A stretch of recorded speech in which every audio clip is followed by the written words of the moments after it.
ខ្សែចង្កេះដូចខ្សែគោលោកសង្ឃនៅថៃនាំគ្នានិមន្តទៅប្រាសាទតាមាន់ធំយកខ្សែចង្កេះពន្ធមេជើងឲ្យទាហានថៃពាក់ជំនួយផ្លូវក្នុងមកទល់ពេលនេះស្ថានភាពចំនួនព្រំដែនកម្ពុជាថៃហាក់នៅមិនទាន់មានការធូរស្បើយនៅឡើយទេព្រោះតែខាងភីគីថៃនៅតែមិនព្រមបើកច្រកព្រំដែនដែលខ្លួនបិទជាឯកតោភីហើយថែមទាំងបន្តបិទគ្រប់ច្រកទាំងអស់នៅតាមព្រំដែនមិនឲ្យភ្ញៀវទេសចរជាតិនិងអន្តរជាតិឆ្លងកាត់ទេលើកលែងតែសិស្សសាលានិងអ្នកជំងឺ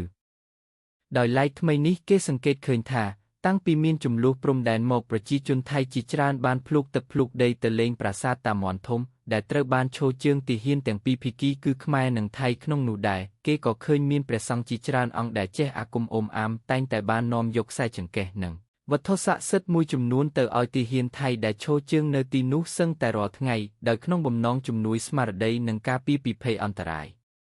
យ៉ាងណាមិញក្នុងនោះមានប្រជាជនខ្មែរជាច្រើនបាននាំគ្នាទៅលេងទស្សនាប្រាសាទតាមាន់ធំដូចគ្នាតែមើលទៅភីគីថៃហាក់មិនសូវពេញចិត្តប៉ុន្មានទេទាំងដែលប្រាសាទតាមាន់ធំមានទាហានទាំងពីរភីគីឈរជើងរួមបើស្រឡាញ់ចូលចិត្តកុំភ្លេចជួយចុច Like Share និង Subscribe ដើម្បីបានវីដេអូថ្មីទៀតអរគុណចំពោះការចូលទស្សនាវីដេអូនេះ